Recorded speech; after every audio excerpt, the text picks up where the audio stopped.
Much of the Maghrebian community in France arrived in the late 1960s, working in the construction industries and in car manufacturing.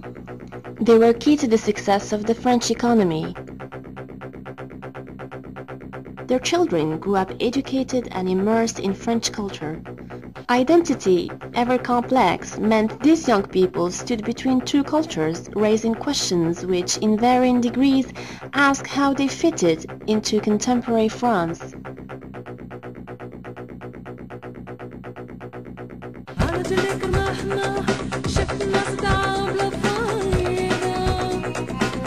ne devrait pas parler d'intégration.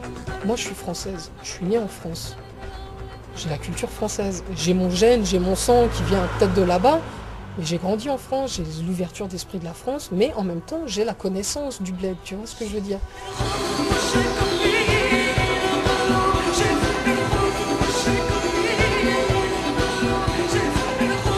Layla Bounous is the lead singer in Orange Blossom, a band taking France by storm.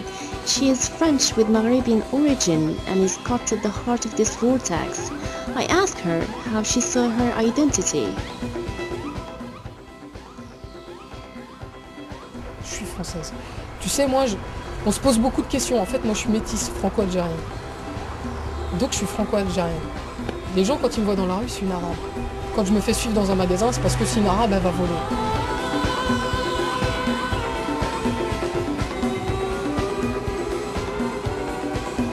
Donc au bout d'un moment, tu grandis, tu dis, bon, t'as les Français qui vont dire, tiens, elle, c'est une arabe. Et d'un côté, quand tu vas au bled, tu fonctionnes pas comme les gens du bled. Donc toi, dans ta tête, t'es là, putain, eux, ils disent que je suis française, mais pourtant, les Algériens vont toujours te ramener, non, t'as du sang algérien, tu es une Algérienne. Tu vois, que les Français, ils vont même pas faire ça. T'es né en France, t'as des papiers français, ta mère, elle est française, mais tu es une arabe.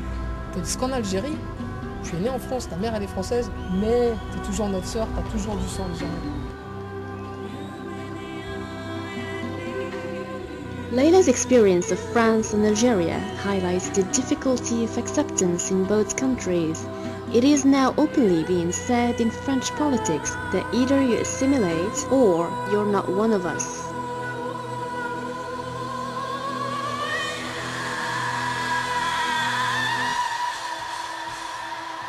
It's not just the Maghrebi culture that is under attack, it is religion too.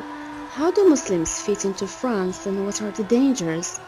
Tammy Brez, the president of the Union of Islamic Organizations in France, gave me his insights. Nous pratiquons notre religion, mais nous faisons beaucoup attention aux fondements de la société. Et après le 11 septembre et les explosions de Londres et de Madrid, est-ce que c'est plus difficile d'être musulman en France? Le paradoxe, c'est que en France, moi je l'ai toujours dit, j'ai dit, nous avons vécu le 11 septembre, avant le 11 septembre. Donc ici en France, il y a durant 10 années, vraiment c'était lié avec les événements en Algérie, c'était lié avec les événements ici, des attentats que la France a vécu. Mais vraiment on a vécu des moments difficiles, très difficiles. Il y avait de la persécution, il y avait vraiment le harcèlement. Il y avait de la part des autorités, de la part des pouvoirs publics, des ministères de l'Intérieur. Mais durant 10 années, nous avons montré vraiment que les musulmans sont attachés à la France, qu'ils défendent son ordre public et qu'ils ne sont pas là pour commettre sans ses valeurs et sans sa présence et son existence.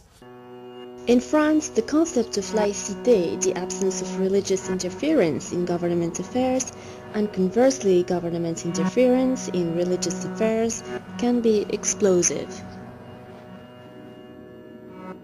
C'est le droit le plus absolu de pratiquer sa religion, donc de faire la prière, d'aller à la mosquée, de vivre sa foi en toute liberté, en toute tranquillité, c'est évident. Bon, cela dit,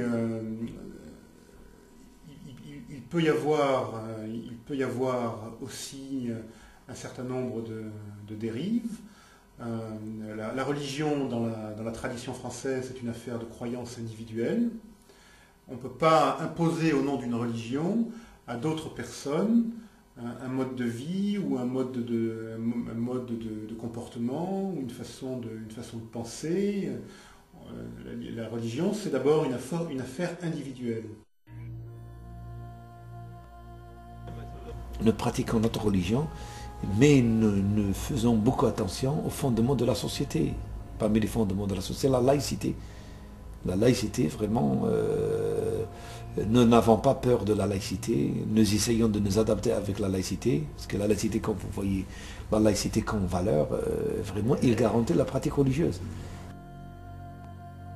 Mais qu'il faut connaître cette laïcité. Il ne faut pas avoir un préjugé de la laïcité.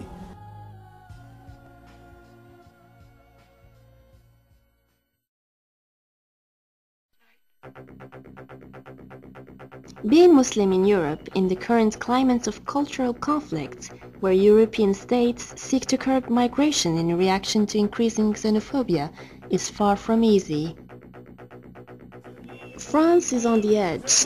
It seems that on every corner there is protest and social unrest. Muslims and other immigrants are now shouting for their rights from the street.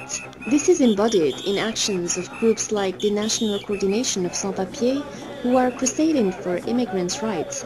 We ran into an angry protest while I was in Paris. La manifestation est organisée pour dénoncer les accords bilatéraux et la délivrance des laissez-passer, et surtout les accords bilatéraux qui se font au détriment des droits fondamentaux des immigrés.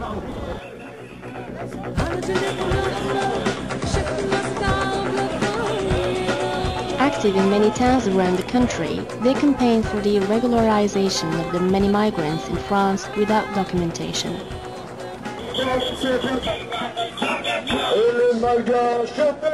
Ils sont exploités, ils sont souvent sous la menace de l'expulsion, des rafles, de contrôle aux faciès. Ils vivent dans la peur d'être arrêtés, mis dans les centres de rétention, mis dans des charters, bâillonnés et expulsés dans leur pays d'origine. C'est des personnes qui sont vulnérables et qui aujourd'hui se battent pour...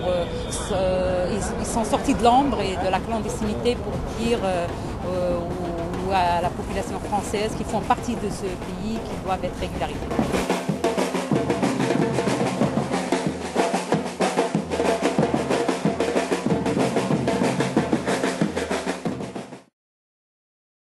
A stone's throw from the Sacré-Cœur is Barbès, a run-down area where many Maghrebians live.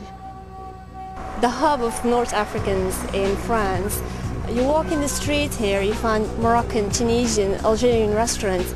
Amazing. You see Moroccans walking down the street.